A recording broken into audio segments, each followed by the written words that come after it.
Welcome to Channel 17, the Town of Colonie Government Channel.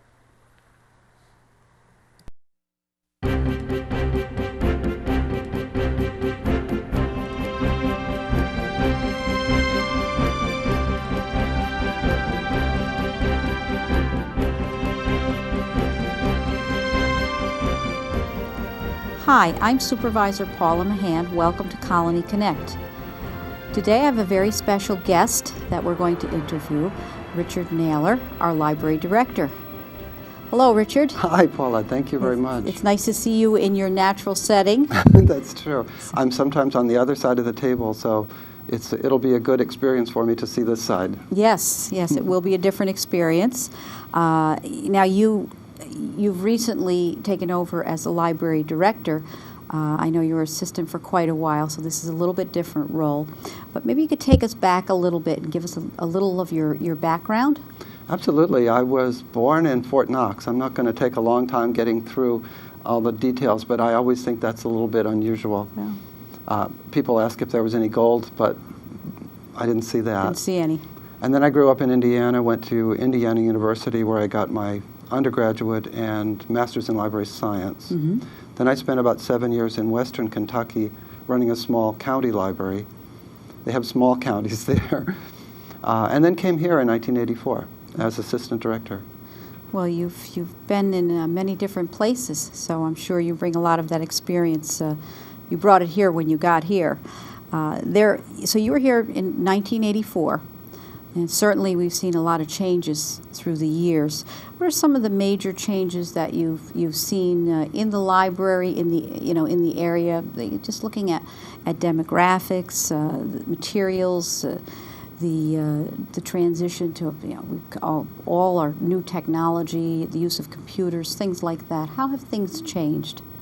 Each of those things, of course, had an impact. 24 years, and I think in terms of technology, where everybody has to think 24 years is a long time. Mm-hmm. If things double every year in 24 years, you lose track of the math. But in human terms, I remember in the late 80s, we would have, on an evening, every seat would be full of teenagers studying. Mm-hmm. And the biggest, there would be two big challenges for the librarians on duty. One, there would be so many questions. You were handling about 3 questions at a time, so you were juggling people.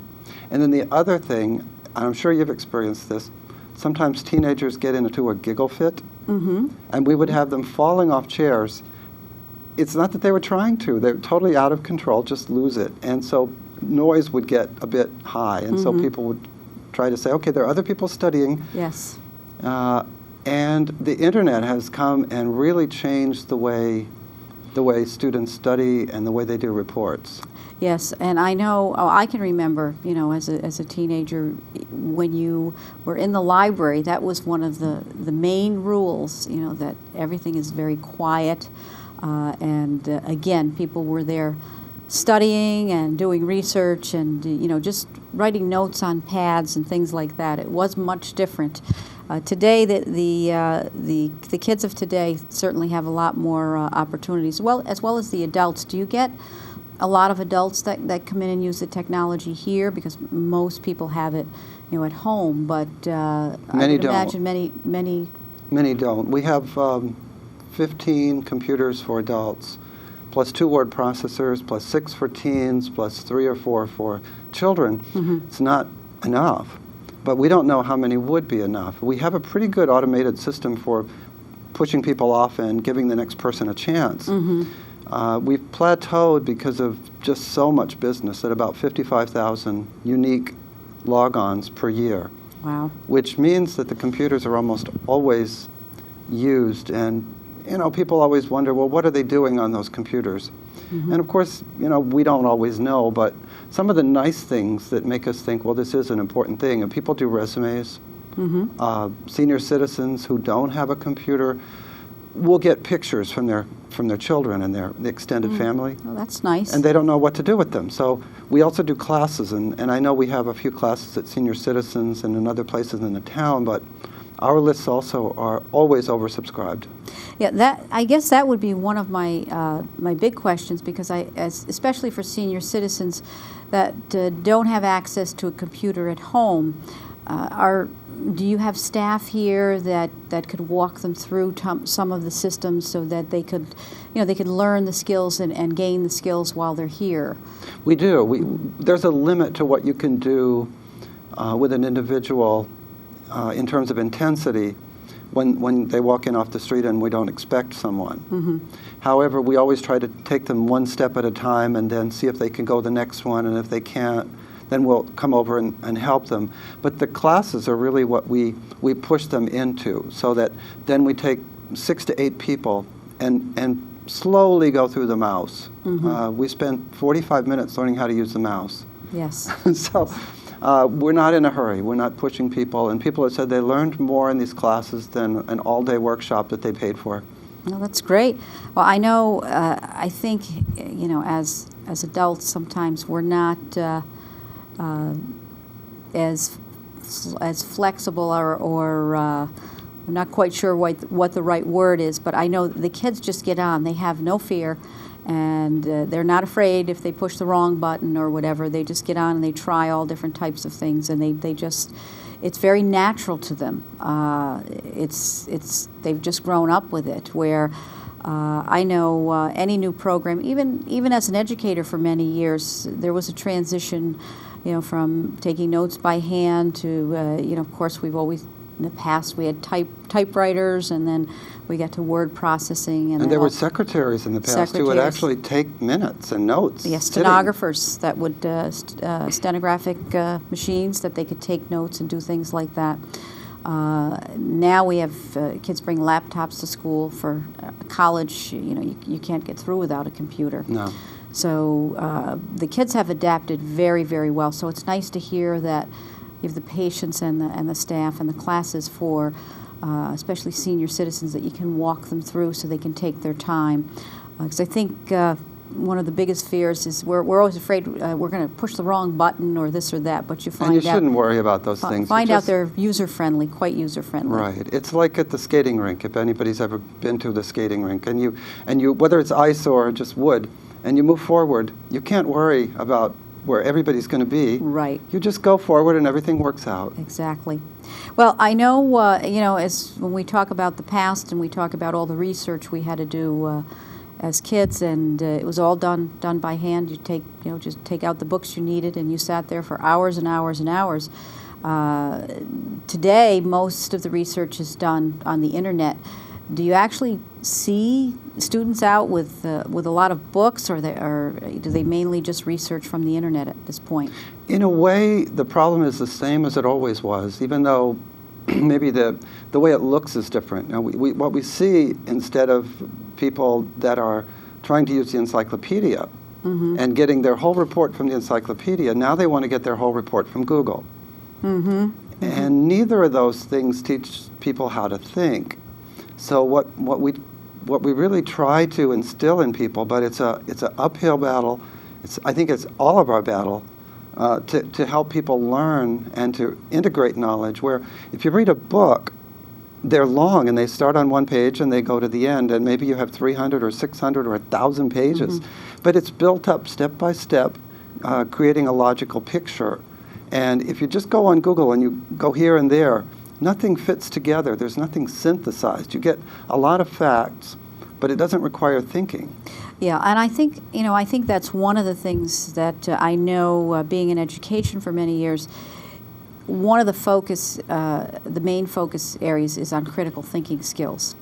And it's getting students to, gather the information and really process it and put it into a format so that it does make sense, and it's a step-by-step process, and it does require higher level thinking skills, and that's something we don't want our students to lose. We want them to be able to use the computers wisely, but also, as you say, it's very important to develop those critical thinking skills, because you have to go beyond just looking at Google or whatever. That doesn't give you everything you need.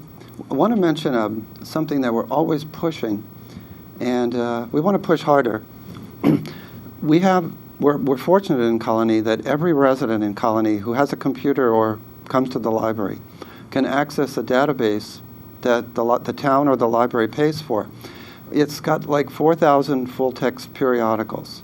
That's a lot of titles. A lot, yeah. So hundreds of thousands of articles on a variety of topics, peer-reviewed research, and anybody can go on and look at that. So after looking at Google, it's not a bad idea to put in your library card and search these magazines. For example, Harvard Business Review, everything is on there.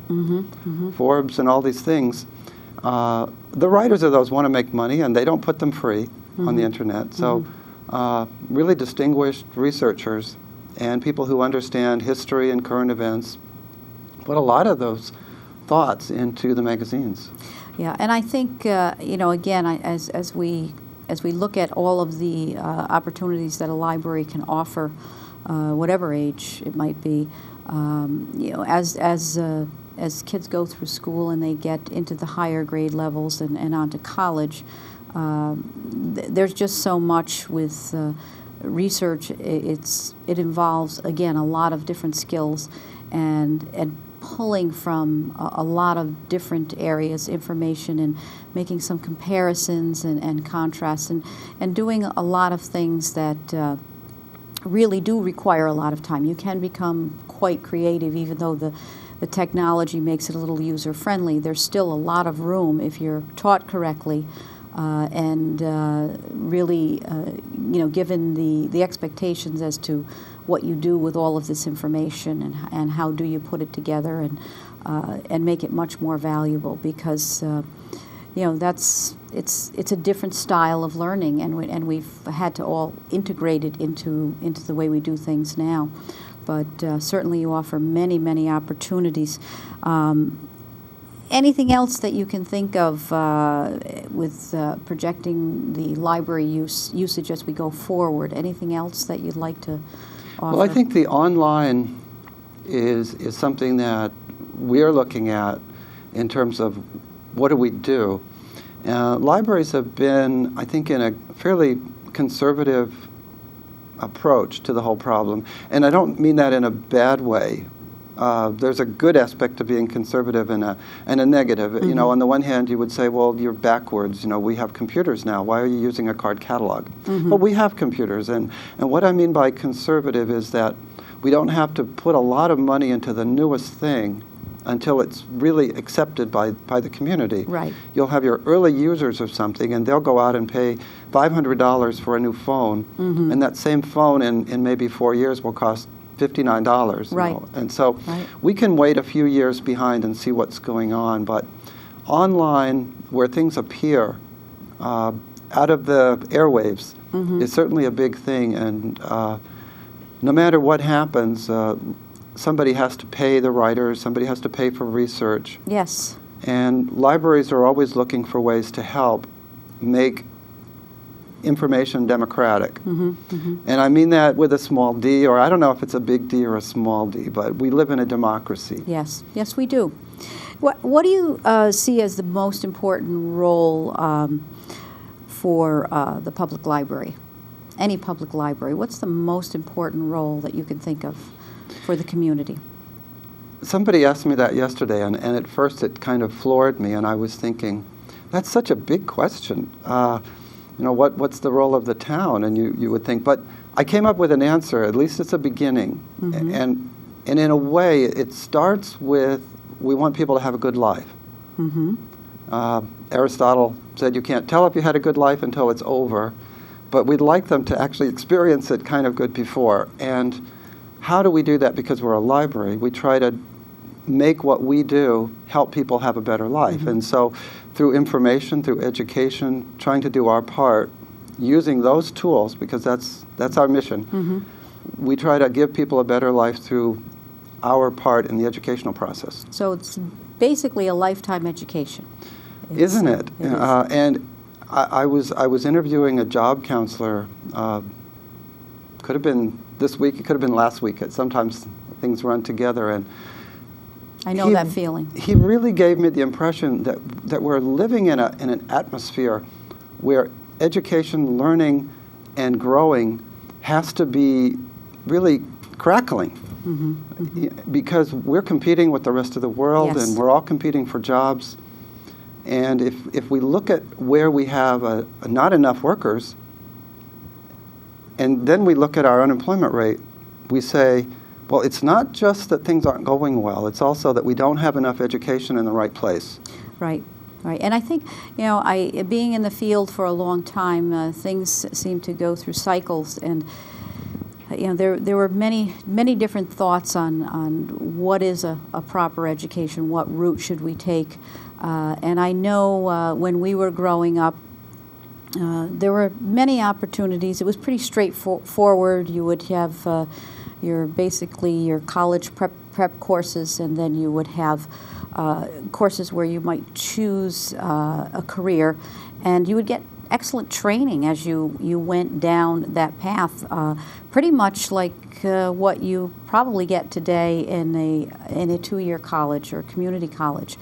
And so that's extended from the high school level where you could get that training, and people could go right out into careers and be very well, do very well at a beginning level, just walking in, have excellent skills, and that seems to have transferred to the next level at the community college level, where your first few years maybe of a 4-year program. Today it's quite different. There are many federal mandates, state mandates. Things have changed drastically. In terms of tests? Or? In terms of the educational system itself, there are mandates that have been set up so that students have to meet certain expectations in all courses.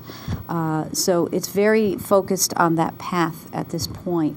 And I often wonder, as you say, when you look at the unemployment rate and you look at the lack of qualified people for certain types of jobs, you wonder if it's going to go back to that focus of people actually, like they do in many other countries, having a very solid, well-rounded education, but there's also nothing wrong with preparing for a career if you're very interested in it. Right. We don't have enough for electricians, plumbers, tradespeople. Those are all things that are very important, and there are things that electricians and plumbers and auto mechanics, things that they used before, the systems they used before. Today they have to have a very good understanding of technology. Many things are done with computers or different types of tools. A lot of cars, you can't fix them without the computer. Without the computers, no. So they're very knowledgeable in those areas, and I think when people think of education, they often forget about that part of education. It's very important. But I do agree. I think the most important role of the library, it's a public library. It's a place where you can have a lifetime of education, starting out from going to story time. And I don't want to leave those out. Yes, to moving on to being able to do things more independently as you get older. And I know we offer so much, so many different programs. Maybe you can tell me a little bit about what we do offer and how you think our library here in Colonie compares to other public libraries. Well, it compares well. It always has. But we have to go a little below the surface. We have a town of about 80,000 people. And our library is a little small for the population size. We really should be expanding it. Our budget should be somewhat larger. Okay, this is a difficult time. I know we're not expecting things to change quickly, and we have a lot of work and shared work together. But as we look further down the road, we are a fairly large town for one library in this size. But there's a lot of changes that we want to make that we can do right now, and the children's department has always been successful. For the last, it may be 6 or it may be 7, I tend to lose track, they've won the Times Union Best Children's Library in that poll. And in the last one, it wasn't even close. We also circulate about 30% more books, I'm talking about books with covers and words in them, than any other library in the Capital District, even Albany with all its branches. So Colonie reads, and we don't have as many DVDs, and that's not saying we shouldn't have more, but I think we can be proud of the fact that our library really compares well in terms of the books available and the reading that people do. Yes, I hear nothing but good things about our library, so you certainly through the years with the rest of the staff have been doing a wonderful job. And you kind of answered my next question, is what you see, for the future. I think it's important to project what the needs are for the future. You don't start, when you're in a really tough situation. You assess the needs as you go along, and you do project for the future, so you can be prepared and go into it, with a smooth entry. So, I think that we are going to need to expand in the future at some point, and. Yes, we all know it's a difficult time, but as you say, we can use this time wisely to do the things that we are capable of doing right now, and plan for the future, because it's a large town. Our population is growing. It's a town that of people that truly seem to enjoy education and using the library. So I think for the future, we're going to have to look towards some changes as we can, as we're able to afford them. But there's nothing wrong with projecting for the future. That's pretty much, I've always been trained that wherever you are, you prepare for the next environment, and then you'll be well prepared when the time comes. So I'm certainly will have lots of discussions about the future of the library here in Colonie.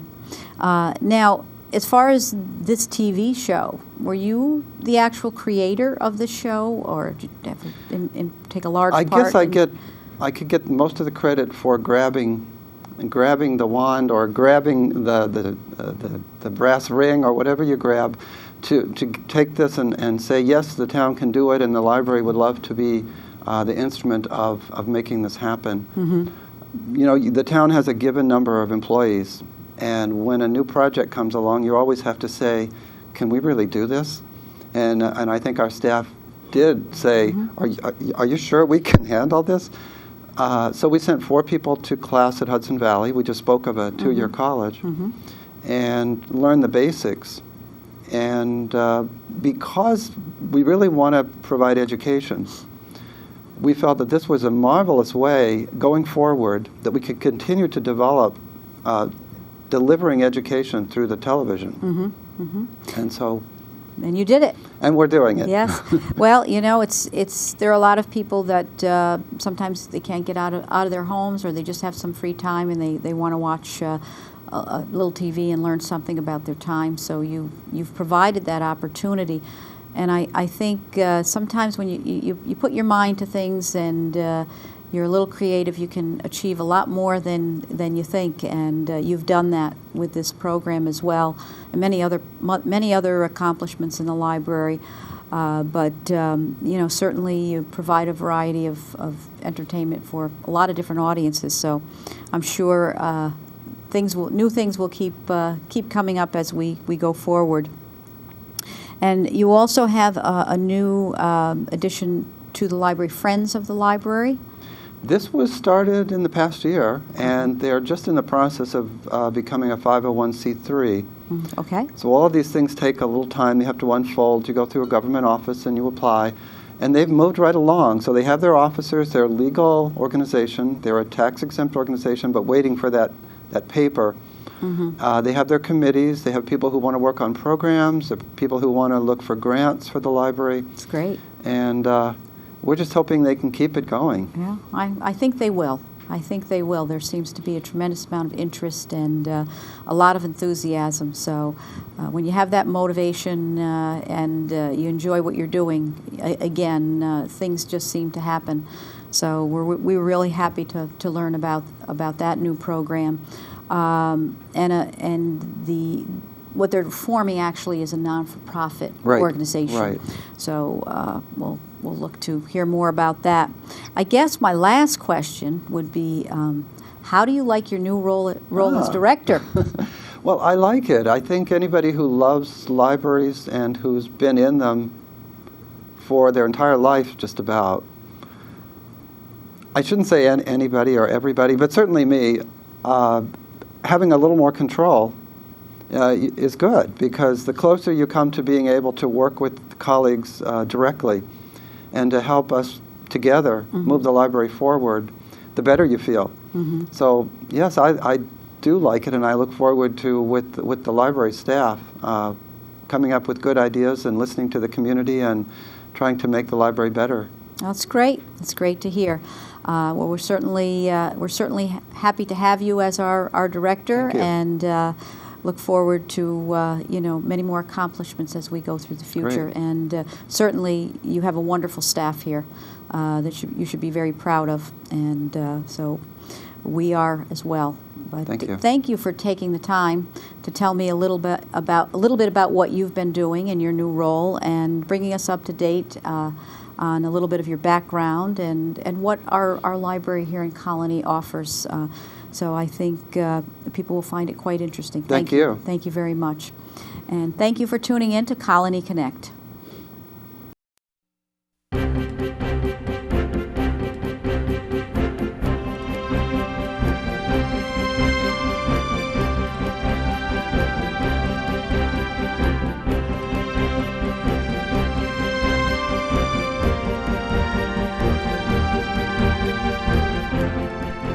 Welcome to Channel 17, the Town of Colonie Government Channel.